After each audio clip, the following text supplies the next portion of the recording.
बिस्मिल्लाहिर्रहमानिर्रहीम। अस्सलाम वालेकुम। पाकिस्तान के अंदर तवानाई का बहरान एक बहुत बड़ा बहरान बनता जा रहा है। किसी भी मुल्क के अंदर तवानाई का वाफिर मिकदार में मौजूद होना और उसकी कीमतों का कम होना, ये उस मुल्क की माशी तरक्की के लिए, सनअती तरक्की के लिए ज़रूरी होता है और रोज़गार के बढ़ाने के लिए भी ज़रूरी होता है और उस मुल्क से बेरोज़गारी का भी ख़ात्मा होता है। लेकिन हमारे यहाँ ये तवानाई का बहरान ज़िंदगी के हर शोबे को शदीद मुतासिर कर रहा है और इसकी कीमतें और ज़्यादा वबाल और ज़्यादा ही तबाही का बायस बन रही हैं। तो तवानाई के अंदर डीज़ल, पेट्रोल, बिजली और गैस शामिल हैं।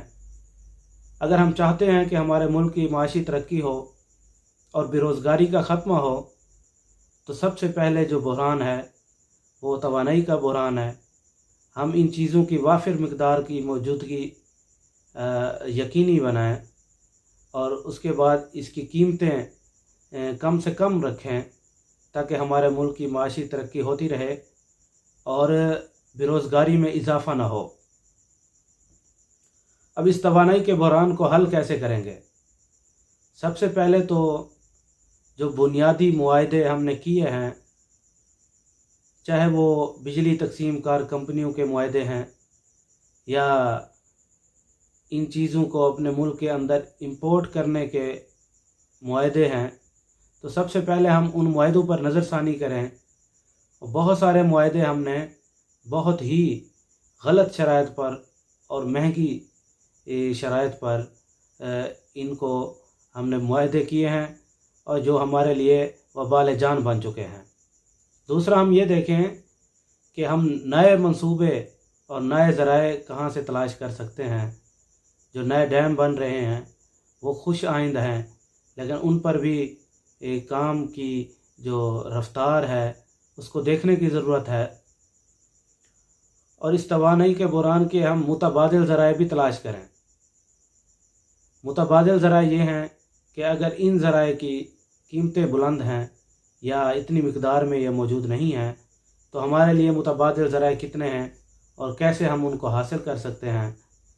और इसके बाद आप जो इस तवानाई की जो मुफ्त सहूलियात हैं मुल्क के अंदर, किसी भी तरह के महकमे को ये मुफ्त सहूलियात नहीं मिलनी चाहिए। जब आपके मुल्क के अंदर आपकी आवाम ये बहरान फेस कर रहे हैं, तो रियासत को और हुकूमतों को चाहिए कि वो किसी भी किस्म का तवानाई, पेट्रोल, डीज़ल और गैस, बिजली जो मुफ्त दे रहे हैं ब्यूरोक्रेसी को या दूसरे जो हुकाम हैं उनको मुफ्त दी जा रही है, तो इसको फिलफौर ख़त्म करें और इसका हर महकमा अपना एक प्लान बनाए कि वो किस तरह इसको अपने ही वसाइल से हासिल करे।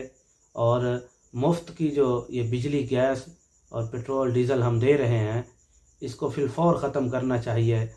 और ये न सिर्फ़ आपकी माशी तरक्की के लिए अहम है, बल्कि मुल्क के अंदर रोज़गार की ज़राए को पैदा करने के लिए भी अहम है।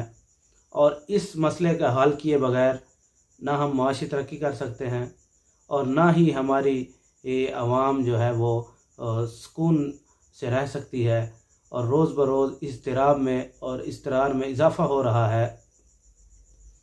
और फिर इनकी जो होशरुबा कीमतें हैं उनके लिए भी लाहे अमल तैयार करना चाहिए और जो गरीब हैं या जिनका थोड़ा इस्तेमाल है उनके रिलीफ़ के इक़दामात करने चाहिए। तो ये चीज़ें किसी भी मुल्क को चलाने के लिए एक पहिए की हैसियत रखती हैं। अगर आप इन चीज़ों को सही नहीं करेंगे या कंट्रोल नहीं करेंगे, तो ये मुल्क का पहिया जो चल रहा है, ये पहिया इसका रुक सकता है।